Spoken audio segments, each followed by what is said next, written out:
Welcome to MenTalk, the podcast that takes a deep dive into the world of miscarriage, infertility, infant loss, and stillbirth. Hosted by Daniel Landau, founder of menshelpline.org, we'll be sitting down every week with real guys to discuss their stories, struggles, and triumphs. So grab a drink, sit tight, and let's talk. Hello, everybody, and welcome to another episode of MenTalk, where men talk about miscarriage, infant loss, stillbirth, and infertility. I'm very excited to have our guest this week, Aaron Gouveia, who is the author of an exciting book called Men and Miscarriage, A Dad's Guide to Grief, Relationships, and Healing After Loss. It is a must-read for any dad or any father who has, or potential father who has suffered a miscarriage, as men are often, unfortunately, the silent sufferer. So, Aaron, welcome to the show. It's a pleasure to have you. Yeah, appreciate it. Appreciate being here. So, Aaron, if you could just, introduce yourself and tell us a little bit about your background, kind of, why you decided to write the book and a little bit, about the book, and we'll go from there.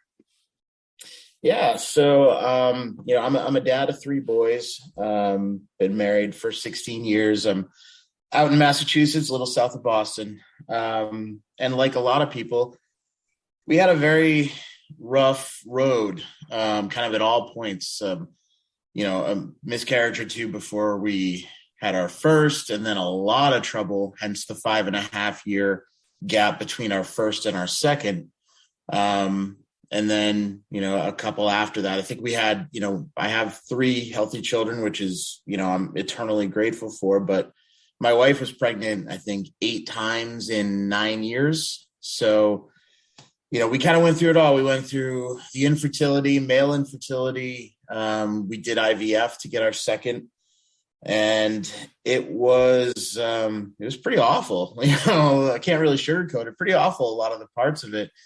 And, all throughout that, I mean, people are rightly and justifiably concerned about, always asking me, how's your wife? How's she doing? And of course, you would ask that question, but no one ever asked, no one ever asked me really, how are you doing? And that really kind of solidified in me. Oh yeah. I definitely have no right to be upset right now. They're not asking me how I am, so it doesn't matter. And, of course it does matter. It matters a lot. I didn't know that at the time. It took a lot of reflection after the fact. But when I wrote my first book, which was Raising Boys to Be Good Men, in 2020, I submitted that. And then they said, do you have an idea for a second book? And I said, it's really kind of out there. It's a book about men and miscarriage, which, I can't imagine writing that book. And they said, and my publisher thankfully said, hey, you know what? That's great. Go and do that. And so I wrote it with my wife, and who's not a writer. So that was an interesting process, but we wrote it together, and we just kind of relived everything. And we interspersed in between our own narrative. We interviewed a total of 9 people for the book, mostly men, but a couple of women too, who were really brave and shared their stories with us from all walks of life, all backgrounds, even outside of the country. And it just painted a picture of kind of exactly what I hypothesized at the start, which was a lot of men out there suffering in silence because they don't think that they're allowed to suffer or grieve or feel terrible. And, I knew this book wasn't going to have a huge audience, but I'm really hoping that the audience that needs it finds it, because it might be small, but it's bigger than everyone thinks. And I think it's an important subject to drag out into the light. Yeah, it really, really is. And I'm really, really glad you wrote the book, because it is true that men have been suffering in silence and that it's not really talked about, which really it should be. How did you find those 9 men that you interviewed? How did you connect with them? Where did you find them? Thankfully, I've been a dad blogger since 2007. So I've been kind of at the parenting writing game a while. And so thankfully my network's built up with just a ton of exceptional parents, moms and dads. And I really just leaned on my network. I put it out there and said, here's my idea for this book. Here's what we're doing. And, a funny thing happened were really not funny, but there was a huge, outpouring of support. Like, oh yeah, you definitely write that book. That's an amazing idea. You got to do it. I'll talk to you. And, our schedule was filled up with a ton of people to talk to.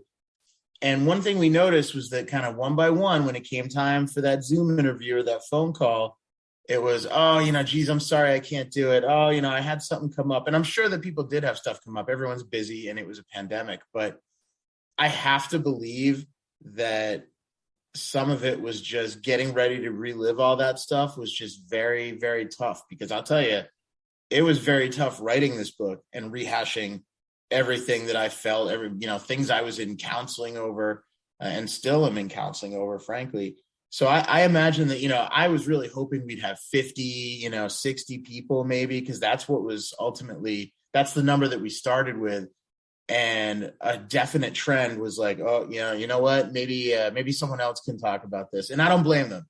It's a lot to ask people to talk about one of the toughest times that they've gone through. But it just made me appreciate the 9 people who did open up to us even more, because that was really, I really feel honored that they trusted me with such a sensitive story. And I hope we did them justice.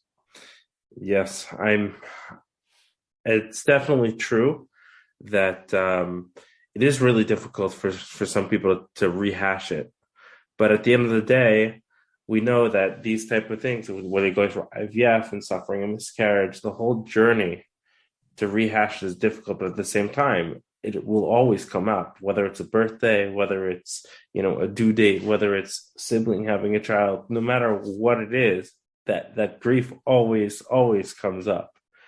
What was your journey like? I know you mentioned you did some miscarriages, you did IVF, there are some things. Now you went to therapy a little bit. Talk to us a little bit about your journey and dealing with the miscarriage and the IVF. What were some things that worked for you? What were some things that didn't work? Wish you had done better?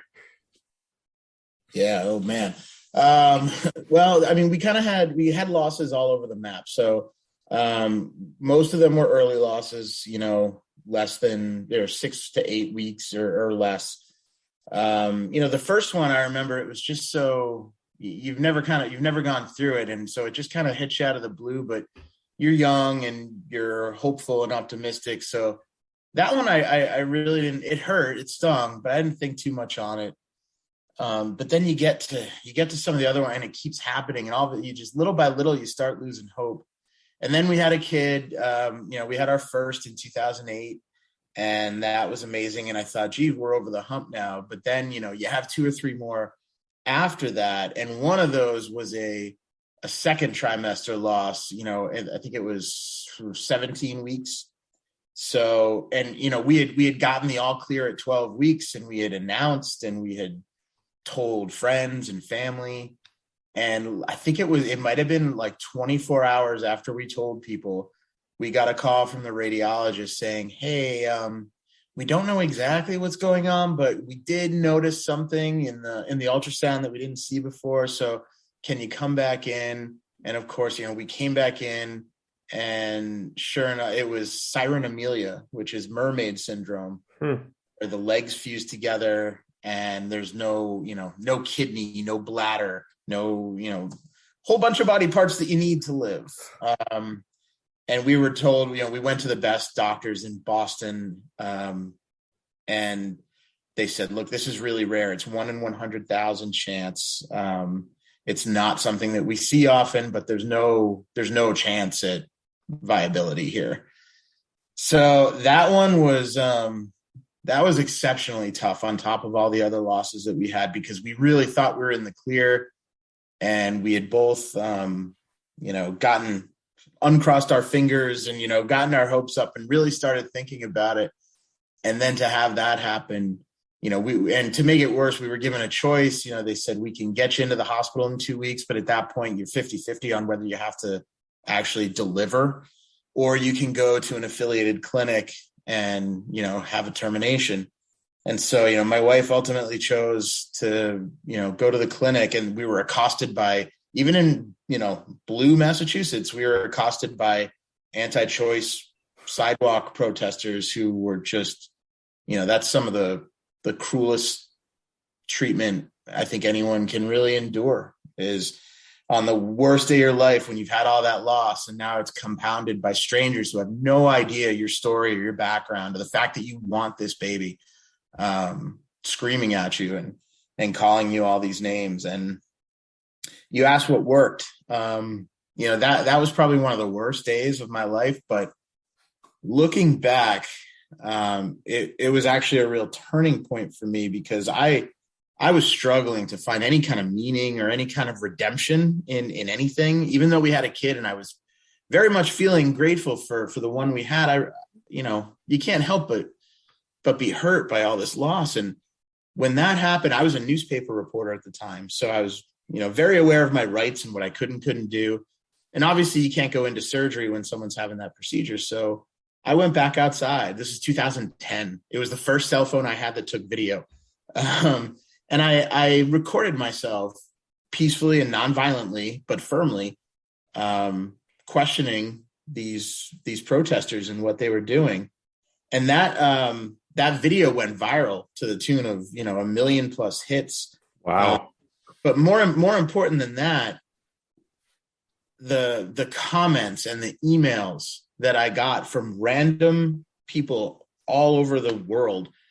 Some would say, hey, 50 years ago, I went in for an abortion and I didn't have anyone to help me with, feel better about these people harassing me. Thank you.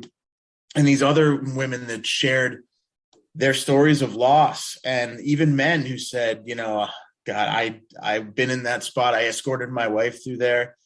All of a sudden, I found a little bit of purpose. Like, we put it out there. My wife actually wrote something at the time. I started writing about our experiences, and we heard from so many people that all of a sudden, at least a tiny little bit of this whole process started to make a little more sense to me, because it was helping other people.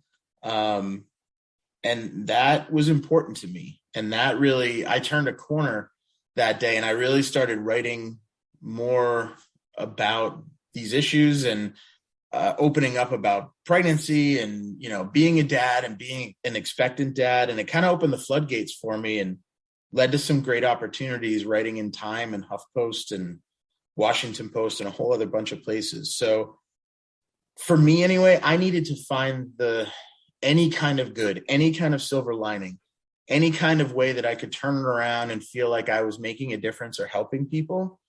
That was what worked for me. It was not going to a group. I did get help. I was helped immensely by the group of dads who I talked to online. That kind of community was really helpful, but I wasn't one to go into a face-to-face group setting. Although one person in my book did do that and actually ended up leading those groups, which is, great for him. But I wish, you asked what I wish I had done different. I wish I had been everything I was writing to a general public. I wish that I had had the guts to talk about all that with my wife, because I didn't at the time for whatever reason, probably stupid male, stubborn pride. I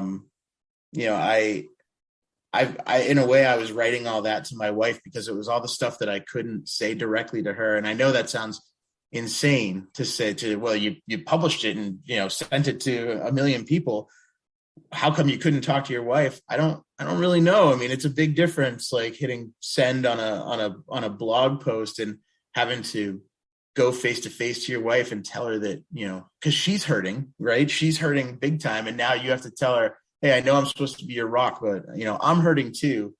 It's just, it's a really tall task, but I wish I had done it earlier, because when you don't communicate, everything just starts to crumble and erode slowly. And that will hurt you much more in the long run. It really will. So I was hesitant to go to counseling and therapy.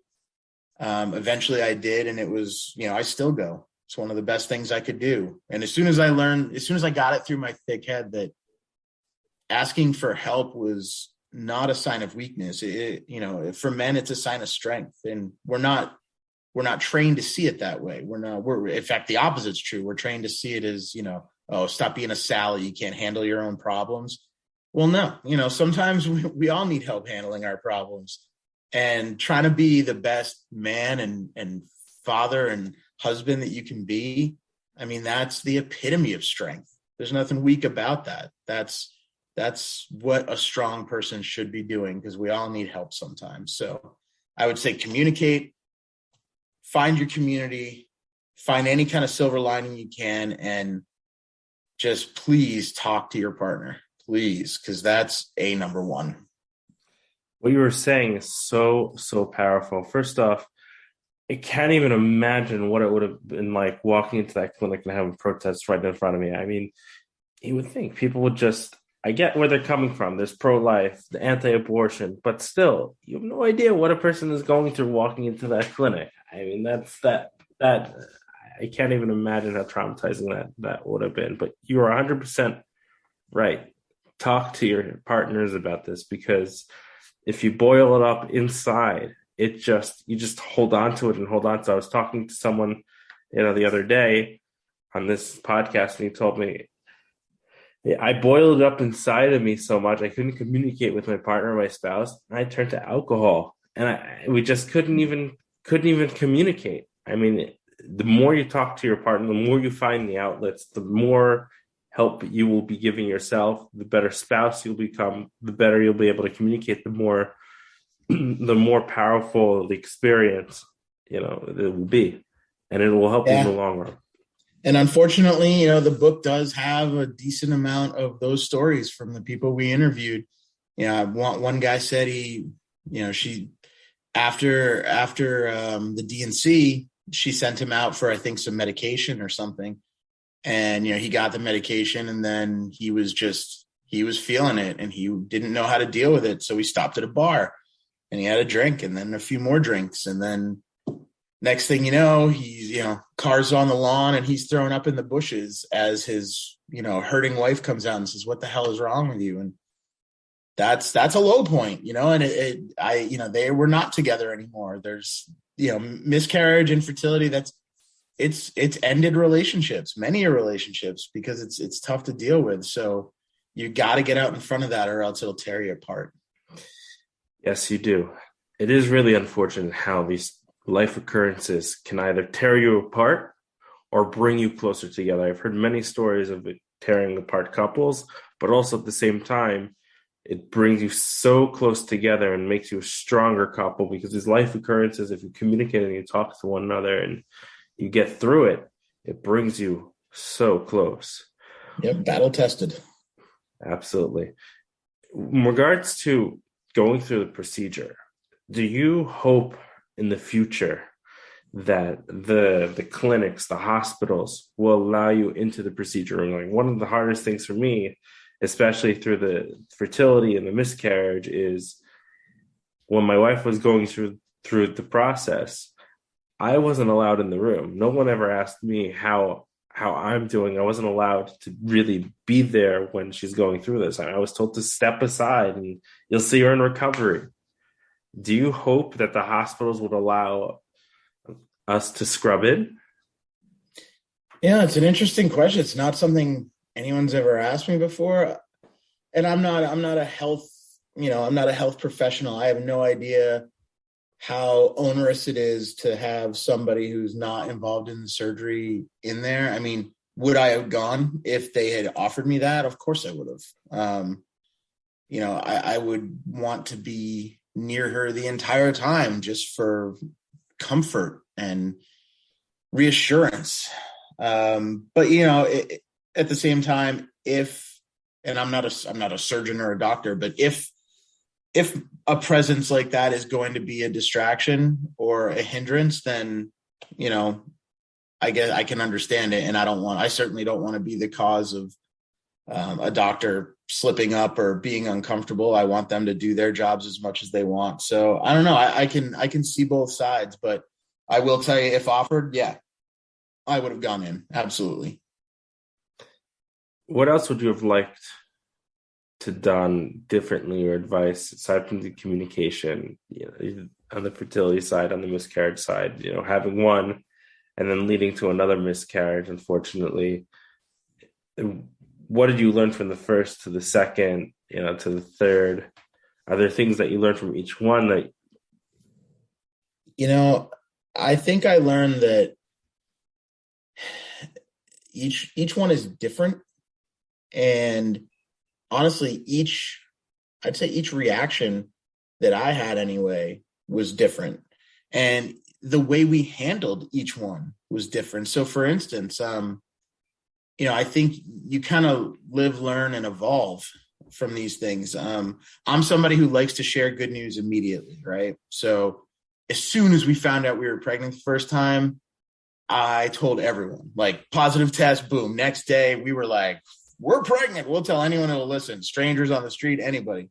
And with social media, it kind of adds a whole other layer on there, because now you're not just telling your mom or your dad, or you're telling your entire network of friends and acquaintances. I will say, the second and third, fourth time that we went through this, that changed a little bit. We played it close to the vest. We waited to announce because we were afraid. We were waiting for the other shoe to drop. But by the fifth, by the last one, I had kind of come full circle on this, and I'd realized, you know what? Good news is good news whenever it is. And of course, things could go wrong, but if I'm not telling anybody, then, I'm not telling them the good news, and, maybe I'm saving them disappointment, but I'm also going through that disappointment alone because I haven't told anyone. So for me, and everyone's going to be different on this, but for me, I chose to celebrate good news when I could, because it was still a joyous moment. And that way, the people who could help me would help me if something did happen. So, little things like that, you learn that nothing is uniform, and the way you felt one time doesn't have to be the way you felt the next time. All feelings of grief really are valid. And, I think this book is important for men, obviously, but also for women, because at least in heterosexual relationships, I think a lot of women look at men and see, they think, oh my God, why isn't he grieving? Why isn't he crying? Why isn't he as upset as I am right now? And, they probably don't realize, number one, they almost certainly are grieving. Number two, we're told to be strong. Societally, we're expected to be strong, silent, and deal with our own stuff and not show emotion. So a lot of guys, myself included, we just kind of reverted back to what we knew when things got tough. And, that's a big mistake, because what does that do? It's, your wife's going through all this stuff. She wants to know that she's got a partner who's as invested as she is, and who's as upset and hurt as she is. And what she sees is a rock, and a rock is an inanimate object. It's not something you really want to be at that time. And, my wife in the book, she said she would have felt much better if I had just explained where I was coming from, so that she didn't think she was married to a robot who just was suppressing all his feelings or didn't have feelings about it. So that's that, I know toxic masculinity is a buzzword that a lot of people don't like, but it really does touch on so many things, especially with how men deal with things. There was one woman we interviewed who tragically lost her baby at, I think, 37 weeks. And, she was a mess, obviously. And he was too, but he wouldn't admit it. And he did all the busy work, all the planning, the funeral arrangements, anything to plan, anything to set in order and to do. Like, it's a to-do list. Boom, I can do this. But then, he struggled really when all of those chores were done, when all those tasks were over. Now you're left with your thoughts and you're left with your feelings, and you don't have that to-do list. And it is a struggle, but you gotta know, guys, I mean, it's okay to struggle. That feeling is deserved, and it's normal, and you should be free to, harness your full range of emotions. We're not just stuck with anger and, resentment and things like that. We feel the same things everyone else feels, and we just have to allow ourselves to feel it. Yeah, what you're saying is so true. We are grieving from it. We go through all the 5 stages of grief, all the planning, every step of the way, the excitement, the triumph after, telling people about it, and then, boom, something happens. We are 100% grieving. And it's really, really incredible that you wrote this book and shared these stories, because you're right. Women often don't realize that the men are grieving, and they're grieving in their own individual ways and really need those outlets. And for you, I mean, writing obviously really helped, sharing the story on social media and writing this book. It really, words cannot describe how grateful I am for the fact that you wrote this book, because these stories need to be out there. People need to understand how men relate to it. Yeah, thank you. And it's, reliving this stuff's not fun, especially, we've talked a lot about miscarriage, but I think honestly, the male infertility diagnosis was probably the hardest part for me, because my wife's got a lot of medical problems. So when we couldn't stay pregnant, I think we both just kind of assumed it was her. It was attached to one of her many medical conditions. But then, when they brought me in for examination and told me that, motility was bad and, the sperm were, amorphous, I was just like, what? I'm like, no, you get the wrong person. I'm like, it's her over here. And that was, that opened up a whole other can of worms, because, she looked at me, she's like, what, she's like, so it's okay if something's wrong with me, but if something's wrong with you, then that's a problem. And she's not wrong, but I mean, I had a terrible, toxic reaction to hearing that news. I mean, when they told me, when a guy hears that there's something wrong with his sperm, I mean, that's literally a shot to the manhood. And I asked my wife in the doctor's office, I said, is my first son even mine then? If my sperm, that's not a question. I'm an idiot. But that's what happens. Like that shot to the pride, it makes you a moron, and it makes you just lash out and say these awful things. And that hit me. That was probably the lowest point, because that's your biological imperative, right? To spread your seed from a caveman point of view. And all of a sudden I was told by a doctor that there was something wrong with my ability to do that. And it just devastated me. It shattered me.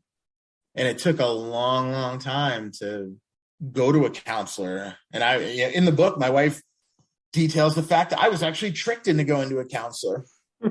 Just to get me in the room. She told me it was for her, that her counselor wanted me to kind of corroborate everything that's been going on with her. But really it was just a ploy to get me in there and get me used to being in that room with a counselor to see what it was like. So I don't always recommend lying to your spouse about things like this, but in this case, she did me a huge favor, because it got me comfortable with the idea of going to a counselor and a therapist. And that's one of the better decisions that I've made recently. So just, hang in there, guys. I can't tell you that it's not going to be tough and that you're not going to feel like crap when you get that diagnosis, because you will. But just know that there's a whole lot of other people going through that, and that it does not mean you're less of a man, and there's help. There's lots of things that can be done, and great doctors out there. I know it's not all, we got really, even through 5 losses, I consider myself very, very lucky to have 3 healthy kids. Only one needed IVF. So, I mean, a lot of people don't get there. So for that, I'm grateful, but man, it's a struggle. It is a long, expensive, awful road to get there. And anyone who travels it, that's a club you don't necessarily want to be in, but the people who are in it are great to each other. It is. It's a club you don't want to be in, that's for sure. But when you are in it, just know there are resources out there for you. There are books, especially the one that Aaron wrote.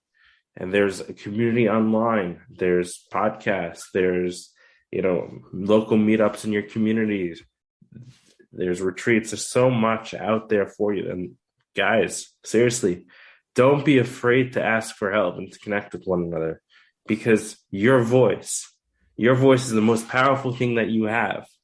And if you don't use it and you just suffer in silence, it boils down and it'll break you down. Yeah. Even like Chris Whitfield on LinkedIn has the Miscarriage for Men site that he's got going. I'd check that out. It's a great resource. There are local groups, like you said, all around. Just, Google it and you'll find something. And if not, jump online. I mean, there's bereavement and infant loss and pregnancy and infertility groups all over the place. And you might have to try a few of them. I mean, some I remember going into and immediately going, nope, not for me. Like, this is not, not where I want to be.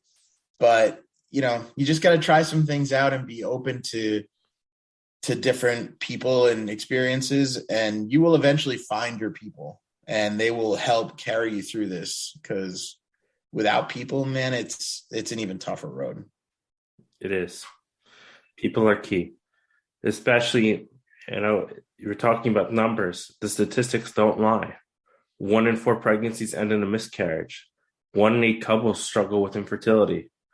1 in 160 births end in a stillbirth, and 1 in 1,000 babies die of SIDS. I mean, those are real numbers. So the person to your left, the person to your right could have also gone through it. So don't be afraid. Don't be ashamed to talk to the person next to you. Hey, I went through this. Did you? Do you know someone who went through it? Like, you gotta, open communication is so, so important. Yeah. And I know this is a subject that, I mean, women talk more than men. I think that, I don't think that's sexist to say. I think that's pretty much proven at this point that women tend to be better communicators and communicate more freely. But with this topic, even this gets swept under the rug a little bit. No one wants to talk about it until, my wife used to tell me, like, somebody would say, hey, I've had 2 also. And like, it's this dirty little secret that's only just recently starting to be talked about in the light of day. And I think we need more of that for women, for men. Everybody's going to benefit when we can, sunlight's the best disinfectant. Let's get it out there and talk about it so we can reduce the shame and stigma associated with it. How would you go about, especially since you wrote the book, and that's one of the things that, you're hoping to change, how would you go about suggesting that we end the stigma? That more men talk about it? Like, how do we change this stigma in society that men, yes, we're strong, we're silent. How do we change that? For better or for worse, right? I think a not insignificant number of people look to celebrities and influencers and high profile people with large platforms. And some of them share this stuff. And I'm thankful to the ones who do. John Legend went through this. Football players, there are a lot of athletes are sharing this now. Hearing their stories and see, these are big, tough guys who are pro athletes in whatever sport they play, and here they are talking about, being vulnerable and the heartbreak that they feel, losing a pregnancy, going through a miscarriage. Some are missing games to do it. And we hear a lot of like, spoiled athletes and all this stuff, but let's face it, those people have the platform and they have the reach, they have the virtual bullhorn. And whenever a celebrity like that shares their story, I really think there's value in that, because people start to open up. It opens up broader conversations. A celebrity shares something, then people write about it. And, then it's in the news, and we need more of that. And I know it's not fair or right to have everybody, who goes through this talk about it publicly, because some people just don't want to, and that's okay too. But the people who do share it, I think, provide a lot of value and support to members of the public who are going through this maybe silently and think they're alone. It's important to see that kind of representation. It 1000% is. And I'm really, really grateful for the fact that men are starting to, especially as athletes. I mean, I follow football a lot. I'm seeing player after player after player now coming out. I missed a season because of it. I suffered a loss. I wear it on my cleats. I mean, it's just the awareness is getting out there. Men are not suffering in silence anymore, and this is changing for the good. Yeah, and it's a weird time to do it. Put it this way, it's a very odd time for a white straight guy like me to write a book about miscarriage, and I tried to be very cognizant of that, right? Because I mean, it's not happening to my body. I'm not carrying the baby, so I'm not saying that men have a tougher time with miscarriage. In fact, I think it's very safe to say that women have more to bear with miscarriage. It's not a controversial statement, but I wanted to that's why I wanted my wife to write this book with me, because in no way did I want to like center myself as a guy on an issue that happens to women's bodies. But at the same time, I talked to enough people where I knew for a fact that there are many, many men who just feel lost. Should I grieve? Am I allowed to grieve? Like, am I allowed to feel this way? And the answer is yes. And I think men and women benefit from that conversation. I don't think this is just for men. I think everyone is going to benefit when men start opening up about this. 1,000%. So where can people get a copy of your book? It's on Amazon. Amazon, IndieBound. If you don't want to go the Amazon route, it's called Men and Miscarriages. It's also in a lot of the Barnes and Noble stores, so you can search on there too. But yeah, really, most bookstores, and then certainly Amazon and IndieBound I think are the best bets. But it came out in the summer. Like I said, this was a book I knew wasn't going to find a ton of mainstream success, but I wrote it because I think the people who do find it are the ones who are going to need it. And I think that's a valuable thing to have, even if it goes out to a limited number of people. So I hope the people who do find it get something out of it. And again, thank you with all my heart to the 9 people who shared their stories with us, because that's huge. It's absolutely huge. Absolutely. Thank you so much, Matt. And thank you so much, Aaron. I really, really, really appreciate you coming onto the show, sharing stories, talking about your book and your personal experiences. To all the men out there, get a copy of Aaron's book. It'll help you through it. And please, please, please, please do not suffer in silence. Share your stories. Get help if you need it. We are here for you. We're able to help you. Reach out to us. We don't want you suffering alone, and you really shouldn't suffer alone. Yeah, thank you for having me, and thank you for continuing this conversation. It's an important one. My pleasure. You've just listened to another great episode of Men Talk with Daniel Landau. If you've suffered from miscarriage, infertility, stillbirth, or infant loss and want to open up about it, reach out. We'd love to have you on the show. You can also join our Facebook group, or if you'd like to get involved and start a chapter in your neighborhood, visit our website, www.menshelpline.org today. Until next week, stay strong, and remember, you're not alone.